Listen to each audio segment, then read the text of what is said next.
Good morning, ladies and gentlemen. Welcome to TEFAF Coffee Talks. My name is Linda Lees. I'm the director of the cultural program here, and we're delighted to have you on this sunshiny day after we've gone through so many days of rain and slightly gloomy. But it is fantastic today, which is, I think, completely appropriate to the topic. So we are going to have this wonderful conversation on the forces of nature. And I'm thrilled that we have this very prestigious panel, smaller than usual, but weighty in quality. So that's fantastic. A couple pieces of housekeeping. As usual, I have to ask you to turn off your phones. The best of us forget that minor detail, but it makes a difference, so please double check. Also, this is being live streamed on Facebook. It will then stay on Facebook for a couple of weeks, and when it's finally edited, it will go up on the website in perpetuity, as are all the talks that we've done since the fall of 2016. You can access all our panels there. I'm so happy because Carrie Barrett is a friend and an excellent moderator, so it's always wonderful to have her here, and has done an outstanding job of bringing to us a very important topic today. Her complete title here is President and CEO of the New York Botanical Garden. So I hand it over to Carrie. Thank you. And I hope that they've said the other talks don't have trouble without a mic, even though, Linda, you were on a mic. We're going to do our best. You can all hear me? Okay. So I'm Carrie Barrett. I'd admit, as a friend, I know Linda because we once upon a time both taught at the Sotheby's Institute of Arts together in different programs, but sort of bonded over cultural life in New York City and the ways that many of us could help with this. In introducing myself, I would say that I had a long and wonderful and very rewarding career at the Metropolitan Museum of Art until last year, a year more than that, when a search firm called and said, "We know you're not moving, we know you're not going anywhere, but we just want you to come on one interview for this job." He said, "What's the job?" I said, "Would be president of the New York Botanical Garden." I said, "I have a PhD in art history. My field is early American painting. Why would you want to interview me?" And they said, "Carrie, it's a museum of plants." So I went for one interview just to see what it was like, and 4 months later got the job. And since then have been absolutely transfixed by not only my museum of plants, but I was just telling a colleague in the audience, I think it's like when you drive a Volkswagen and all you see are Volkswagens. I remember when I've got 2 daughters, and when I was pregnant, all you see are other pregnant women. So right now, all I can see are plants. I have this whole new appreciation for plants, and I'm also deeply, deeply, as an art historian now running a garden, deeply vested in art in nature, to make it simple. Art made out of natural materials, art that takes its impetus or its expression from nature, but also the environment, climate change. I think we'll get into all of these things. So before I say, I want to introduce my fellow panelists here, David Collins, who's director at Storm King Art Center, a 40-year career focused on a vast landscape. Of those of you who've been to Storm King, I hope you all have. It's a magnificent place. David has just opened a new exhibition on Mark Dion, actually this weekend, which I think he'll tell us something about. And Michelle Okadonor, my new friend and the garden's artist in residence. Michelle is an artist and author who works in a variety of media, creating many, many, many public and private installations, the most famous of which is the Walk on the Beach. If any of you have traipsed through the Miami airport, you've seen the sort of quarter-mile long bronze and terrazzo concourse, which is really, really beautiful.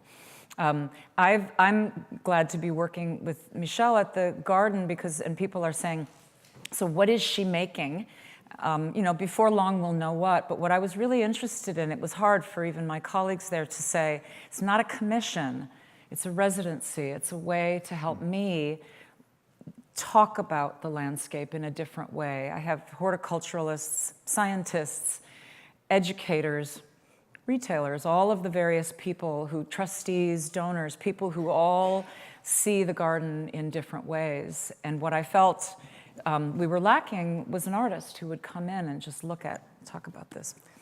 and ask me questions like, are there fireflies here?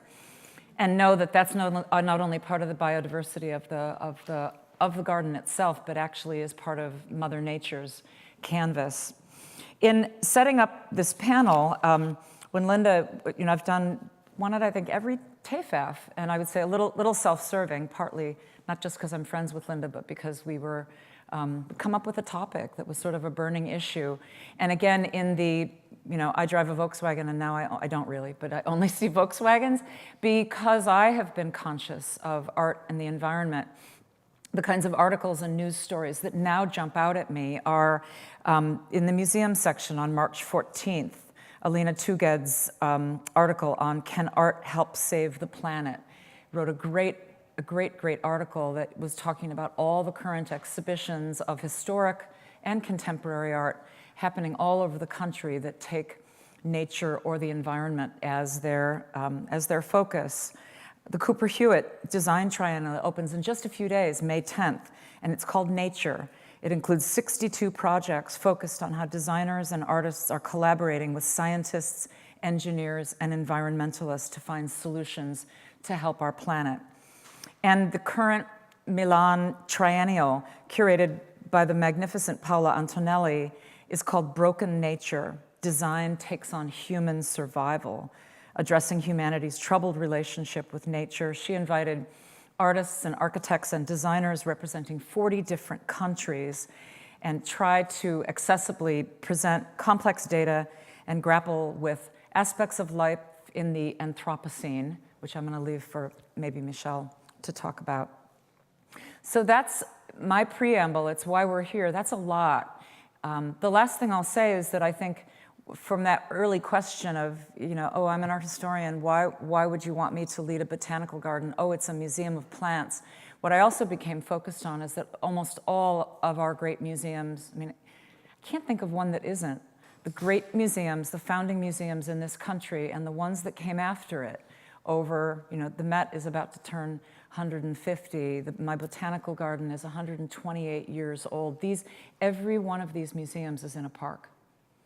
St. Louis, Denver, Chicago, Boston, with the fens. You think about it as the landscape that surrounds it, but the great city planners, the great cultural leaders of our country that developed museums from the 1870s onward, put them in landscapes.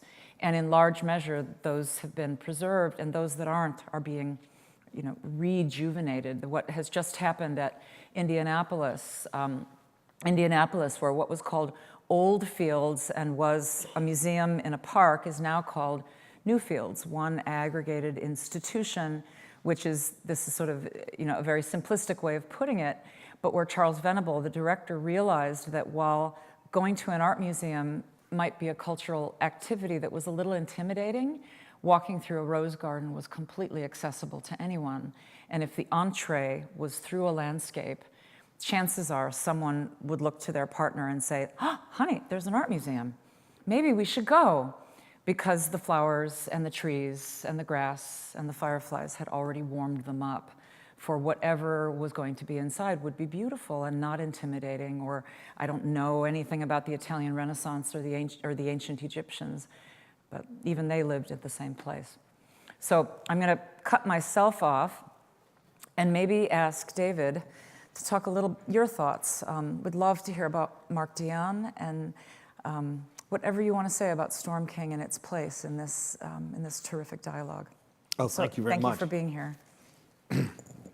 I'll start with Storm King and lead into Mark Dion. Storm King started in 1960, and we have been moving on landscape for 45 years with Bill Rutherford and our founder, Ted Ogden. The New York Thruway went in the early 1950s and left Storm King with, as an environmental disaster, as what the word Bill Rutherford used to describe Storm King Art Center when he first saw it, because the gravel came from what is now our property and was moved to the Thruway, and we have pools of water and very poor drainage in other areas off the hills. So we spent 45 years moving 1 million yards of gravel to different sites, creating hillsides for sculpture, walking paths through the fields in other areas, and really restoring the landscape. It's a process that never is finished, but it's terrific. Artists love it. We've commissioned sculptures for different landscapes at Storm King, like Richard Serra's an outstanding example in our farm field. And Mark DeSuvro sits in a field that was reclaimed so you wouldn't get wet feet walking through the farm fields and have problems with machinery being pulled out because it was muddy and wet. And more recently, we've moved into different exhibitions where we have asked a number of younger artists with our Outlooks program that our senior curator, Nora Lawrence, has led for the last 7 years. And each artist is asked to react to Storm King and different landscapes, and we've really come out with outstanding exhibits of their work. They do one sculpture that lasts for a season, and this year it's Jean Shin. She's the 7th artist in the series. And we have Mark Dion as the exhibition of Follies, which is the first exhibition of his Follies to take place. It's 25 years that he's been working on Follies, and they are in different locations on our 500 acres, as well as 2 floors in the museum building and our gallery space. And it's really outstanding what both artists have done in different ways at the Art Center. That's fantastic. You had talked about, I love when you said it was a disaster. I think when we talked earlier, you said you didn't want it to become a golf course. I'm also interested in how meadows are created and how I'm conscious of turf. How much of it, how much, when does a landscape need to be curated? Not just the artworks that you're putting on it, but your care of your galleries, as it were. Oh, that's a very good point. And for Storm King, it really started as farm fields, and the fields were farmed with corn and grain sorghum and other crops until the 1970s. The farm went out of business. So we decided to just mow the fields for a while, and then people started commenting about 25 years ago that it looked like a golf course, and that didn't appeal to us because we were mowing everything in sight, and maybe our groundspeople really enjoyed doing that, being on large machines, going back and forth mowing. So Bill Rutherford was a terrific landscape architect working for the 45 years at Storm King and creating the landscape that I described, but you must come out and see it. There's no substitute, whether it's weather like yesterday or weather like today. It's wonderful in all weather conditions.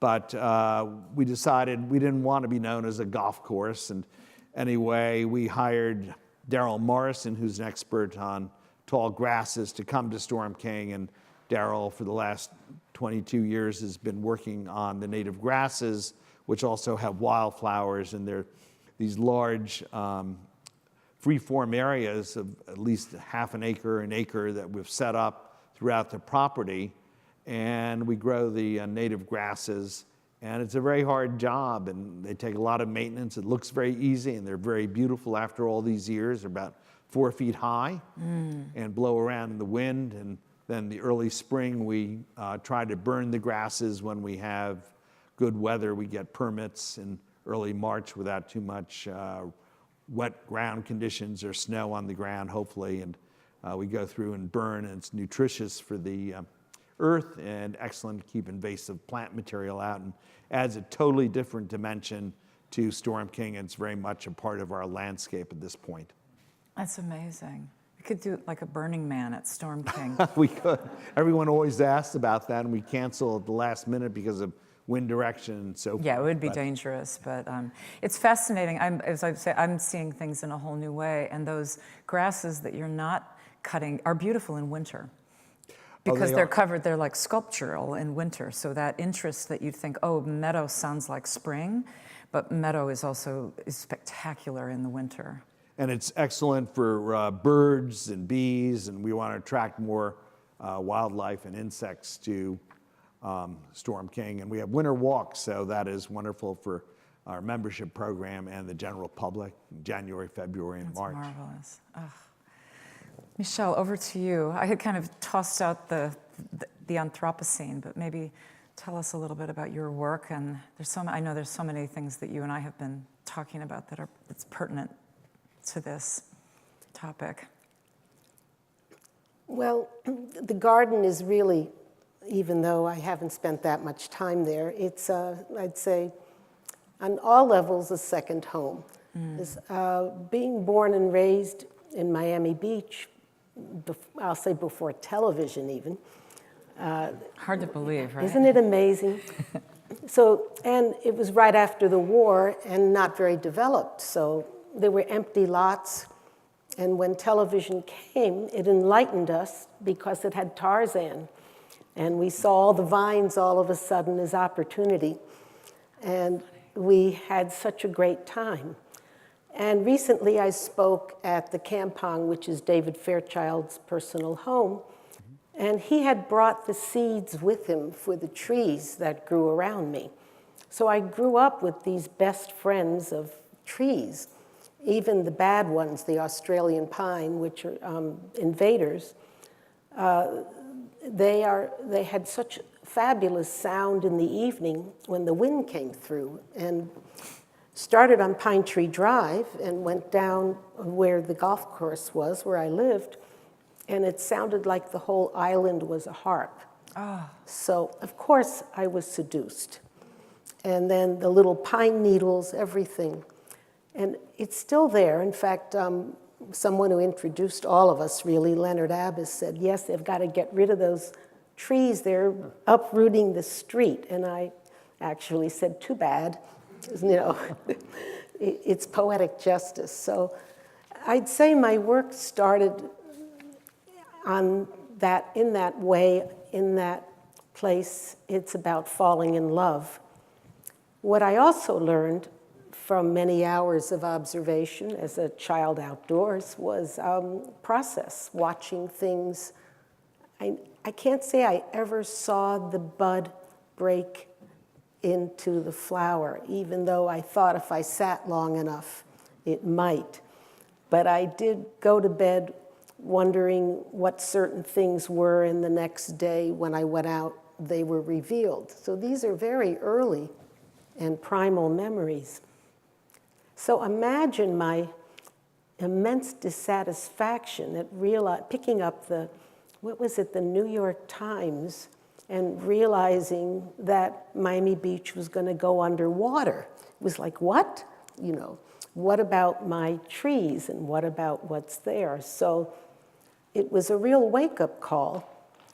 But when I was looking for some material over the weekend, because I have worked with nature and replicating the process one other time, mineral accretion technology, I saw that it was dated 1991 and that I had mentioned the process as an aid to global warming. Oh. So when I realized how long the notion has been embedded, but it's only visible now that the Royal Society has determined, not 100% signed, that, is it pronounced the Anthropocene or the, always wonder, that's how I say it, because anthro means... Anthropocene. Yes, that we are in a new epoch. Yeah. Well, how exciting, you know. When I started out in college, we were looking at the New York School and abstract expressionists, and Brancusi was considered art and nature. So I'm so delighted to be at the beginning of a whole new epoch. Whoever would have thought?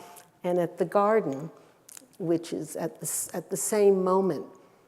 So Carrie, because my good friend Judith Thurman had interviewed Michael Ballack, who works as your ethnobotanist, about 2 years ago for an article on language.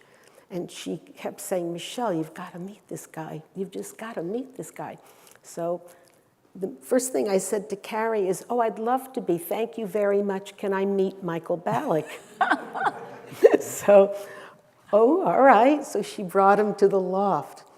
So I thought he'd be like me. If I saw what I saw, I'd get all excited. But he's very calm.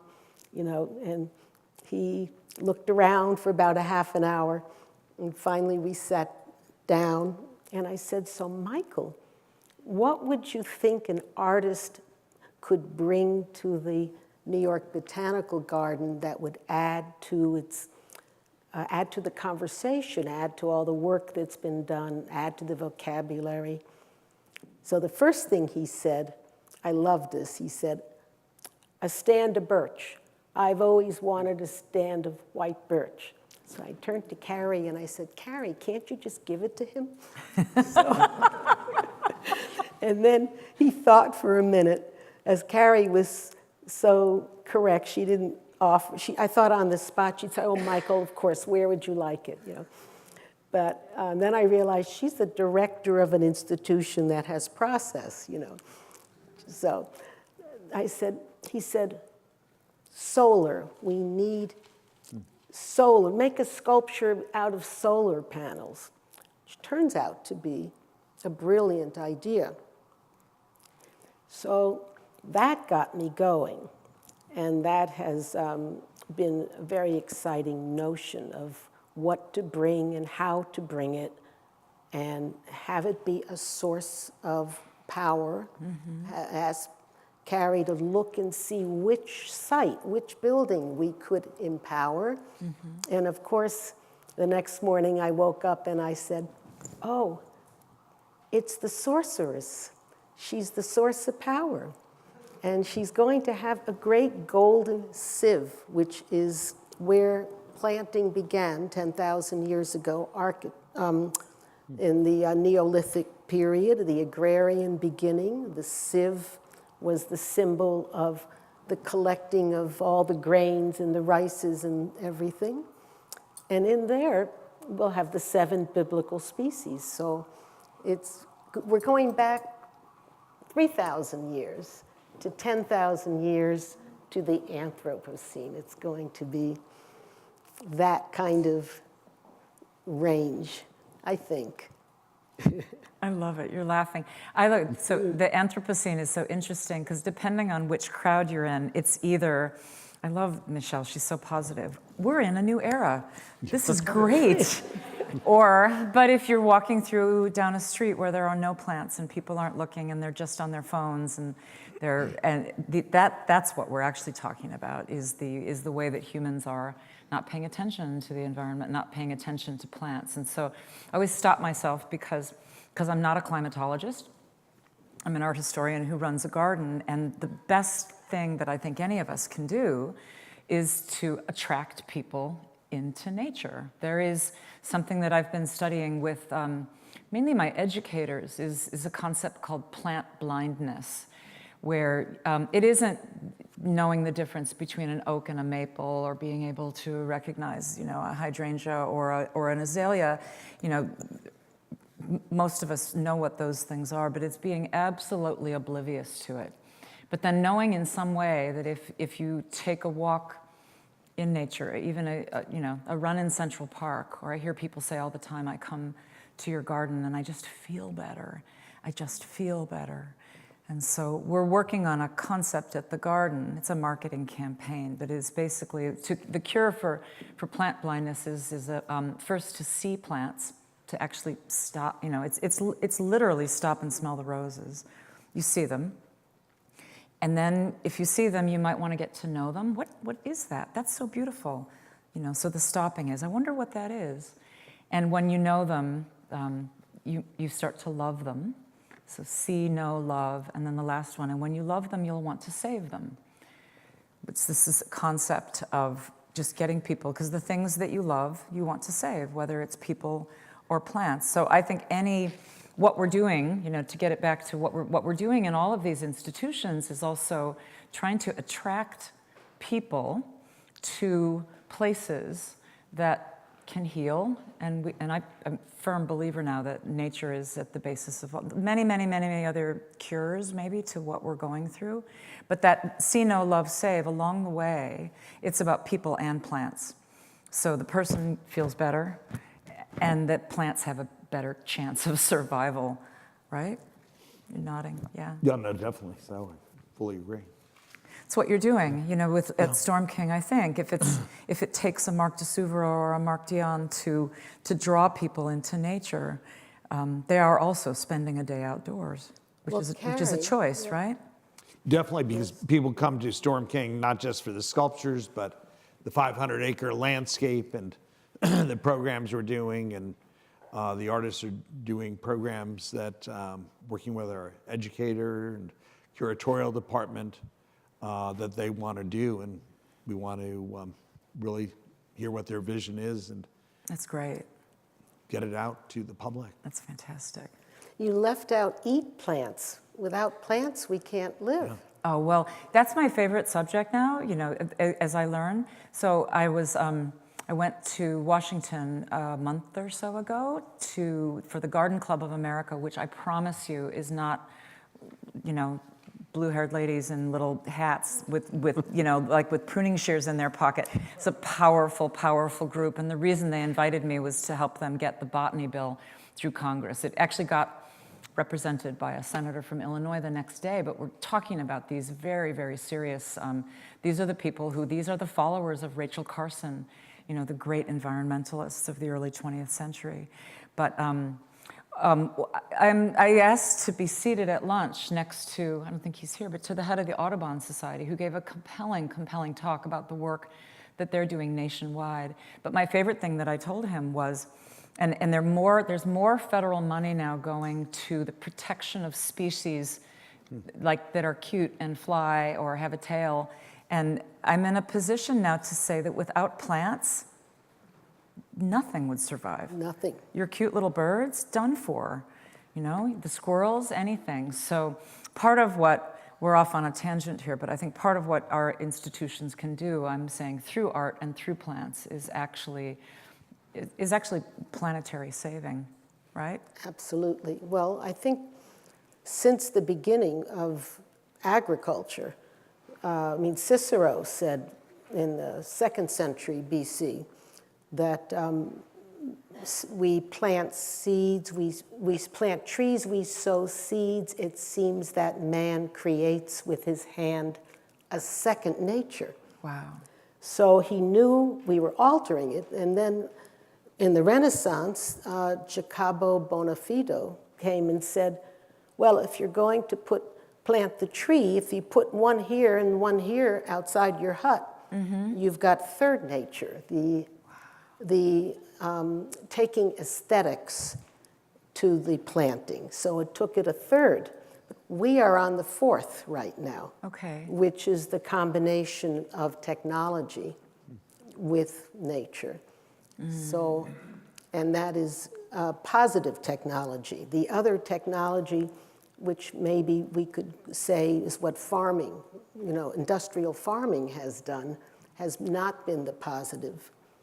But what we plan to do is replicate what the trees do themselves. They eat the sunshine, and they create for themselves foods, sugar and starch.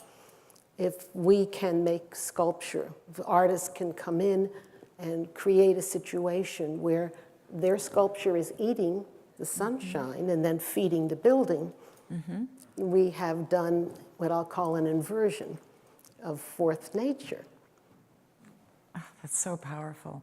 You've also, I love your term, ecstatic nutrition, which is not only about real feeding, but about the spirituality, the universality. I'll go out on a kind of a limb here. To be fed by nature, to really, really be in touch with nature is a beautiful, beautiful thing. There's a degree of wellness with it, how we're fed by it without even realizing. We always had it. We've just been through a terrible divorce. Right. But we've always been in touch with nature. People always went outdoors and picked the herb for their tea or milked and touched their animals. It's just so recent. And it's since the Industrial Revolution, it's only 200 years. And that's the wonderful writings of D.H. Lawrence. If you think about Lady Chatterley's lover, he was an agrarian. He had dirt under his nails. He was the gardener.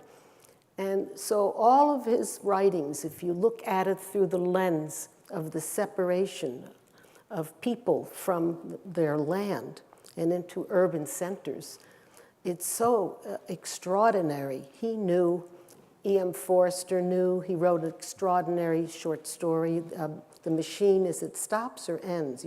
It's a must read. It really predicts where we are now with our iPhones, you know. So it's new. 200 years is nothing. We can wipe that out with Storm King in the New York Botanical Garden. Well, I'm so pleased to have David here because I think Storm King is on, I think, you know, without Storm King, there would be no Dia Beacon without, I mean, the great in our area, you know, place where there is this kind of outdoors. I'm interested just to shift a little bit in things that I had been reading even before I left the Met that come through studies of what we call visitor experience, you know, so here's my little spiel that I've learned from, this is data collecting. It's a nationwide study. So it's you or you're I don't know, there's no typical family of 4 anymore, but you're people on a weekend, you have time and a little disposable income, and you're looking for, you know, we could call it culture, I guess. The New York Botanical Garden is actually in the New York City cultural interest groups, which include zoos and botanical gardens and museums. Smart. Started in 1869, when the American Museum of Natural History was the first museum to be funded by the city, followed in close succession by the Metropolitan Museum of Art, the New York Botanical Garden, the Brooklyn Museum, starting in 5. We were the first cultural interest group. So that interests me or it's interesting to me that the garden was always thought of as part of culture. But the answer to so a little bit of money and a little bit of time on a weekend or whatever, what do you choose to do? And it isn't aware, and the 95% of people said what they're looking for with that time and that income is something that brings them joy. And the second one was well-being. So they kind of mean the same thing. Maybe not, you know, we could talk about that, but these are just words that people said. What that means then is you say, what brings you joy? Is it a trip to Storm King? Is it a trip to the New York Botanical Garden? If it's raining, maybe it's staying home and watching Netflix. So the competition isn't between Storm King or the Garden or the Met and MoMA. It could be a basketball game and a beer. You know, the kinds of things that if everybody is seeking this. So I think the challenge, where I come out on this, is the challenge for institutions like mine, and maybe you could respond to this, David, is how to make sure that people know that the experience that they have will make them feel better than anything else they could do that day. So that's kind of like the vision, is the attraction of visitors, how to engage, attract, and then there's word of mouth that said, I could have done many, many things today, but I am so glad I went to Storm King. I'll never forget that visit. You must hear those things all the time from your visitors. We do. I bet.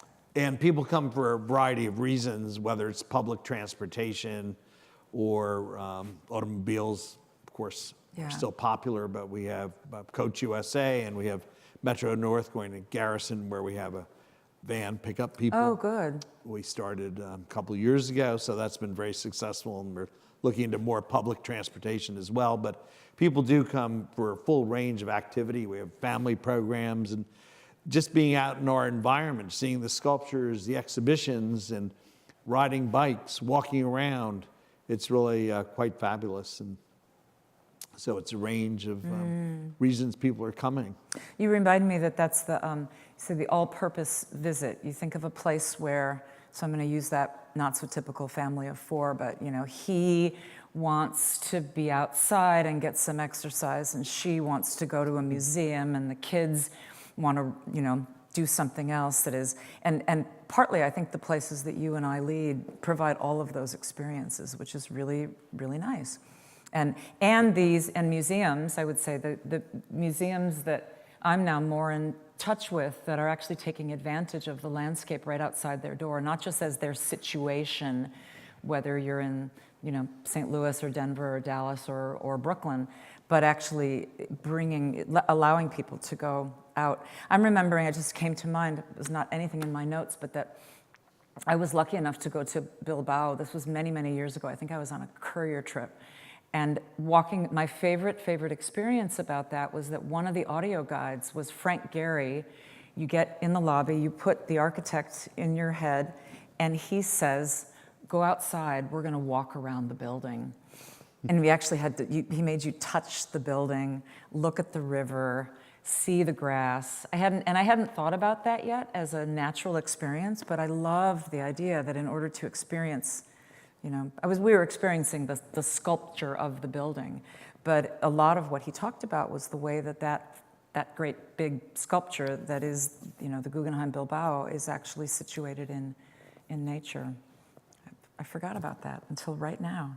I would say he's more of an agrarian than a Bauhaus person, yes. Mm-hmm. Why would you say that? Well, soft shapes. Soft shapes. And more organic and rounded, his love of wood, his love of texture. So, we somehow abandoned our cave, our hut, our village architecture for the box. Mm-hmm. And that was possible with the, again, Industrial Revolution, central heating. So you could sleep in a box before you were, read Isaac Bashevis Singer. It was a great description in the beginning of the book, The Slave, where everybody huddled up for the night in front of the hearth in the kitchen, and, the dinner was moved away, and you slept together, and with pigs and cattle too, chickens, everything. Same if you read, I loved Guns, Germs, and Steel, Jared Diamond. Oh, right. About how people, it's all so recent, that's what we forget. So Frank Gehry probably had grandparents who conveyed the stories. It comes, it's what you're talking about and what you're doing too is storytelling. Right. And it comes back to storytelling.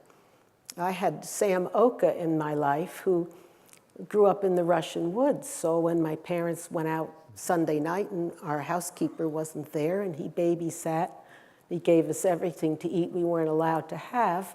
And that then was your uncle? My grandfather. Your and grandfather. Then he told us stories of the Russian woods that were scary and real. And, I begged him to stop sometimes. He was frightening me with the wolf and the farmer's coming back and the wolf is, oh, Grandpa, stop, But he could do all of the birds, all the sounds. People were connected to their trees when the nuts were coming down, the bushes when the berries. The lack of connection is what you're commenting on, and the need to reestablish it on all those levels that would engage the four members, so to speak. Do you think, I can't help but think, I'm going to open it to questions in just a minute from all of you, but I think a lot about, I thought this at the Met, now I think of it at the Garden, it is, you must think of it too, that the storytelling is very important. And when, there must have been a time when we thought the authoritarian teacher was the way to convey information in a pleasant way, but I think the way that we're all thinking now is that the way in, and social media has impacted this, because the way in is I have to like it first. It goes back to I see it, I like it, now I want to know more about it. And I like the layers that technology can give us that say, I don't know, give a little bit of an anecdote. A colleague that I years ago worked on an exhibition with was such a fluid thinker, such a great teacher, and actually revealed to me that even as all of that was true and knew a lot about art, still when he walked through a great museum, his initial internal response to a painting that he hadn't seen was, that's so much bigger than I thought it was. It's true. Or, I didn't realize it was so red. The reproductions of it show it to be sort of purple. And initial response, now I'm interested. Now, wait, what is that? I wonder who painted it. but you have to allow yourself that easy in. And I think nature is the same way. The kinds of work that we're doing with nature is the same way. So even within the garden, one of the things I'm looking forward to doing is there is interpretation there, believe it or not. But I'm realizing that even though I have actual galleries, there's a rose garden and a peony collection and a maple. The maple trees are all together. The Japanese pines are all together, but there are no stories about them. There are lots and lots and lots of little record-keeping labels that give you the Latin names of all of them, but you're not in. If you're a horticulturalist or a scientist, that might be where you go. But I think most people would want to know, where am I? What is this forest? How long has it been here? And only then say, I wonder what that tree is. I wonder, like, which one is which? Are there any hemlocks remaining? And what was an old-growth hemlock forest? Where are they, and what do they look like? But so I'm looking forward to kind of the kinds of interpretations that actually will engage people. We used to say a long time ago, like on their level, like levels of. It isn't really about levels of understanding or education. It's about meeting people where they live and allowing those stories to come out. I love walking around now and hearing people look at, the daffodils. We have 1 million daffodils. It was a project, more than 1 million daffodils. And just watching people walk through the daffodils and tell their stories about the color yellow or daffodils that they'd seen when they were growing up. There were some kids doing snow angels in the daffodils. It was just, and they weren't supposed to do that. But I'd love to open it up to questions from the audience. If otherwise, we could continue talking all morning. But questions? Over here. I think Linda has a mic, or maybe you can just talk. See if we can hear you. No? The video. Oh, because of the video. I see. Well, first of all, thank you so much for the very insightful talk. I was very intrigued about the notion of natural landscape as source of healing and something that it's been promoted in places like Botanical Garden and Storm King. I have a question which is a kind of economical nature. I am myself an artist working with nature, art in nature, and working on a landscape and several human-made intervention, very ephemeral. And as you all know, maintenance in the landscape, it's something paramount and requires a lot of economical effort. So I was wondering if there is such a thing as a socio-economical infrastructure which help with the preservation of less known, less popular art in nature work.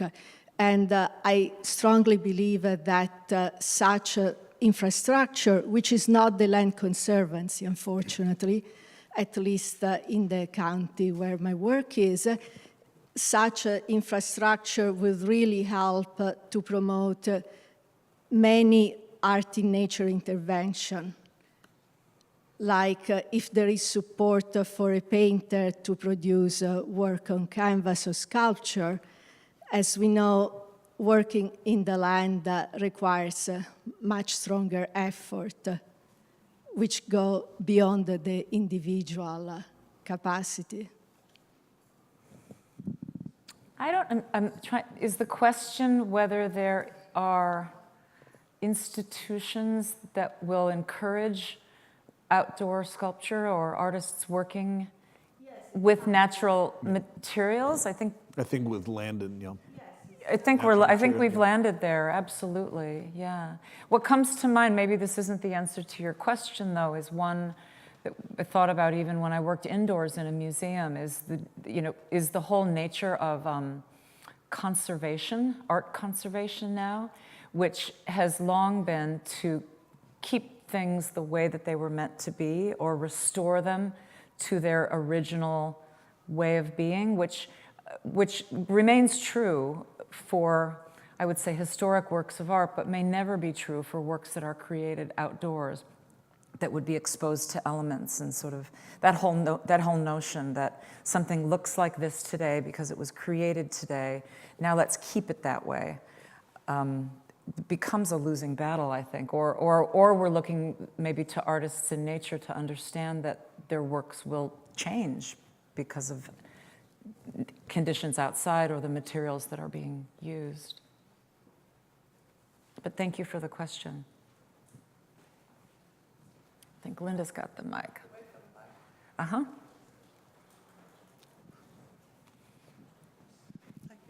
And then up here.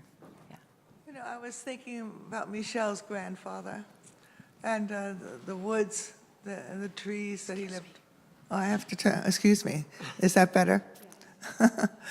Yes. You know, I had a Russian brother-in-law, and I wonder if it's part of being Russian to have this familiarity with the forest, because he used to look for mushrooms. And he said it's so easy to find them. In Russian, the mushrooms are named like under the oak tree.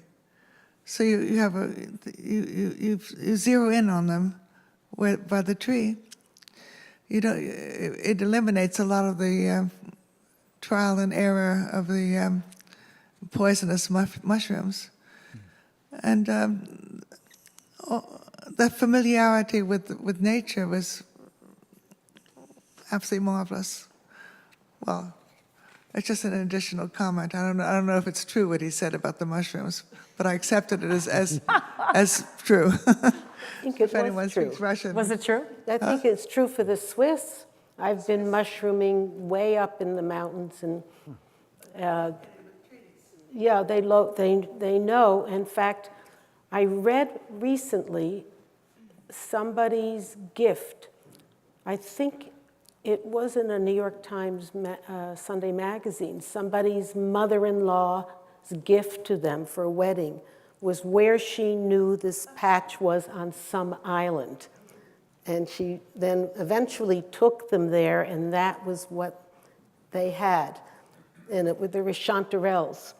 I think we've gotten a tiny bit lost, but I think the breadcrumbing back to not Hansel and Gretel's cottage, but maybe the New York Botanical Garden. But those are stories that storytelling could be a great activity for rainy days. Storytelling. I'm interested in, I want more questions, but we opened just last year, almost a year ago, something called the Edible Academy, which I think is going to be a great place for storytelling, because when people get around food, they tell stories, or they should tell stories. And I feel like it's now part of the Edible Academy is mainly a children's facility, day campers and school kids who come and plant seeds and watch carrots grow and then eat them. It's very sort of Alice Waters in concept, or city schools. And we have many, many other programs outside of the garden, something called Bronx Green Up that now has about 300 community gardens around the Bronx doing this work. And also, the people who lead it now are seeing that it's one thing to know how to make a raised bed. It's another thing to plant a seed, yet another thing to see that turn into basil or oregano. But it's yet another thing then to make a meal out of those foods and talk about the food that you're eating, or what it reminds you of, or how good it tastes. And I think that's sort of where we need to be, coming full circle. Hi, I wonder whether any or all of you would say something about the relationship between, No, you're okay. I'm just, yep. about the relationship between art that kind of sits in nature and art that is made of nature. I think a lot of sculpture parks have art that sits in dialogue with the landscape, but is of a substance that is kind of separate from nature. And then there are other works of art that are actually composed of nature and change and grow. And I just wonder whether you have any thoughts about whether those are a continuum or whether they're two separate kinds of things. David, you want to think about that? Maybe it's a weather question, isn't it? It's, what can withstand? I think it's an interesting question. There are a lot of artists that are working with natural materials, whether it's Maya Lin with the Storm King wave field that we have, or Andy Goldsworthy with the stones from our property. But very challenging to preserve and maintain sculptures that are made out of earth and other materials, and that are really living because it has grass on it and 4.5 acres, and people like to walk on the 7 waves, and we're trying to keep them more pointed and not have a trail on top of them, and and what Interesting. what type of grass should be there, and how long should the grass be? How do we mow it? It's been very challenging and continues to be. Thank you for, maybe, Response to that also? did you want to respond? We have a question in the front row next. Thank you. Did you want to say anything? I think times have changed. I think the removal of the Richard Serra from the urban Oh, yes. site at the courthouse was such a turning point in how we look at materials, what's appropriate in an urban setting, what's appropriate. It was a game changer that I think it's still percolating. And I never thought it would happen, so I'm quite astounded, and I think that was the beginning of the pushback of the large welded metal fabricated pieces. I think those are what you're referring to, that did dominate for a long time, because it was frankly very easy to make big things when you're starting with extruded metals, big pieces of metal. And scale was a major factor in the art world of the 80s and 90s and up till now. In fact, getting back to what you said earlier, when I came to MoMA, when I lived in Michigan and saw the Brancusis for the first time, I couldn't believe how small they were, because I'd seen big slides in the art history room. So, but I think scale is no longer the defining issue. And then I think also Corten steel itself has had issues of maintenance. Certainly, so it's constantly moving, and back to what Carrie said, what gets to be restored, what was great, and then can be moved aside, and is all going to be looked at by eyes that are looking, that have a different view than we did, different, and frankly, they were the Holocene. It's a different time. A different time. Yeah. Thank you. Thank you, and it was a very beautiful and poetic journey, I would say, we heard. And I fully agree that mankind should be brought closer to nature. But matter of the fact is that mankind is massively destroying nature, and maybe there will not be too many bees to be seen. And I think as an artist, we have also an obligation to touch on those topics. And I think this was missing a little bit for me in the discourse so far. Thank you. Thank you for the comment. No, it's so important for artists. You're an artist? Yeah, it's just so important for artists to be calling attention to nature. Absolutely. I'm an artist and an environmental economist. Oh, fantastic. Fantastic. Just to follow that very nice point, we are losing the war on this, and the idea of the force, and even in the title, the force of nature, it gives such a powerful position to the word nature that is in the title here. You're all committed to creating these places, these refuges from the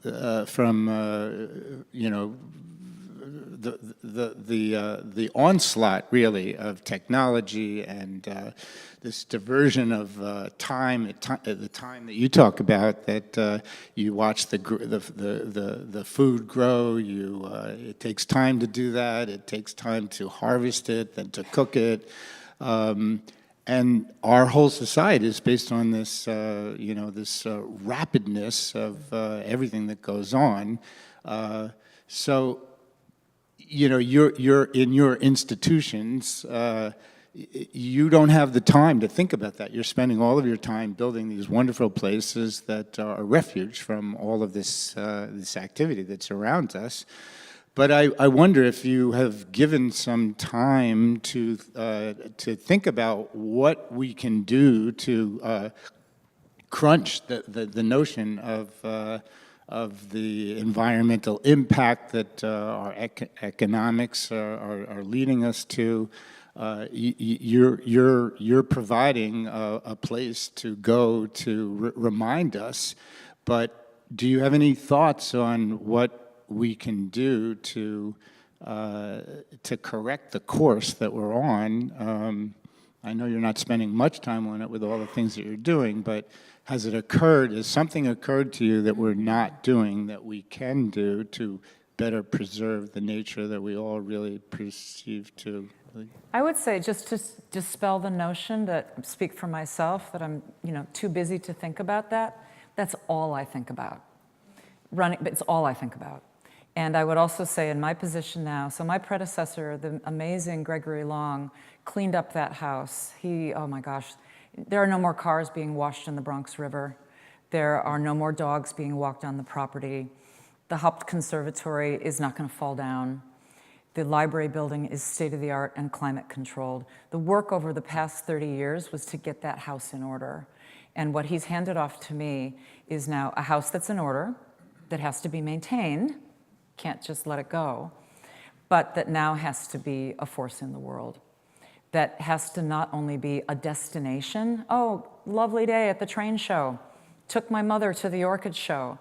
The compelling reasons to go there, if I'm doing my job right, and it's 9 months, are that people leave actually inspired to live better lives, to eat different foods. I have to also be very conscious of what we do best, and that's plants. So not politics, not climate change conferences, but things that will inspire people to not just say, oh, what a lovely day at the New York Botanical Garden, now we're going to go out and eat some fast food, but actually to compel people to change the way that they behave a little bit. I'm conscious of time, and I've been holding on my lap this Oliver Sacks's new book that just came out. I don't know if many of you saw, it was a Sunday ago, an excerpt from this book that is about, I won't read the quote, but the excerpt that he wrote about the meaning of botanical gardens in his life as places of solace, as places that made him they made him feel better. It wasn't just, oh, if I go there as a destination, I'll feel joy, but actually that carried on into his work as a neurologist. And I didn't realize, I was reading, now finally got the book, reading that, the famous movie Awakenings with Robert De Niro and Robin Williams was actually based on Sacks's work at Beth Abraham Hospital that is less than half a mile from the New York Botanical Garden, a place that was in the Bronx Parkway, where he would take his Parkinson's patients and others with the kinds of things that you saw in that movie out into what were large grounds. That facility no longer has large grounds now. There's because it grew, there's like a patio with some potted plants, but it's still used in that way. But when he brought his patients from Beth Abraham down the road to the Moshulu Parkway into the New York Botanical Garden, if they came over a period of time, he actually saw changes in their disease. He saw changes in their minds. I'm veering away from environmentalism and climate change a little bit, but if that would be another tack that I think about a lot, the ways that we can, through our science programs, through our attachment to agriculture, through our attachment to saving an old growth forest, not just a destination that's lovely, but actually a place that will teach you that biodiversity is at risk and we should all be preserving it, but also makes us feel better. So where I'm in the middle of a strategic plan that is all about people and the planet, the opportunities are endless. So at least for me, stay tuned. So I don't know if either of you want to make any closing remarks, or are we good? No, I think we're good. I just want to say that Storm King is dedicated to working with artists, and that's a very important mission for what we do and having people visit. We had 172,000 people last year, even though it rained every week. It was terrific. That's great. And We should all there visit. are many reasons to visit, and people come out to because they want to be away from urban areas. They want to have some privacy if loved ones passed away or something. There are multitudes of reasons, and we had many people after 9/11 visit. It was a very strong attendance after that terrible situation. But and programs are really excellent for family programs and at all levels. That's great. Thank you, David. Michelle, wrap us up. Wrap you up. Wrap you up. Well, I'll wrap you up with a 1941 poem written when Florida had a poet laureate, and they also had a Poinciana festival. So this was based on this flowering flamboyant that came every year. As it turns out, the tree had a moment when it didn't. They'd now realized that they had put electrical lines which interfered with its ability to pollinate. So that's on South Miami Avenue. But these four lines are called superlative, and they apply, I dedicate it to both your acreage and what's on it and yours as well. It's a substantial amount of open and public. It's pretty wonderful. But it goes, the Poinciana's bloom is brief, well, so are ecstasy and grief. Superlatives, like flame and song, are not meant to last very long. Oh,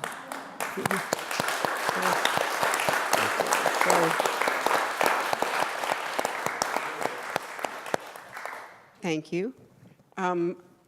What can I say after that? That's the best closing. I would like to say one thing to this gentleman. I think the solar panels project is very much to the point Yes. of art, ecology, environmentalism, consciousness, awareness, a pathway, right? Treading another pathway to thinking about how all these pieces work together. So I want to thank this outstanding panel. Thank you all for your work and for your conversation today, and thank you so much for being here. We have one more panel tomorrow on what is taste. You can think about the Met Gala, and then you can come to the panel tomorrow morning and discuss. Thank you all. So funny. Bye-bye.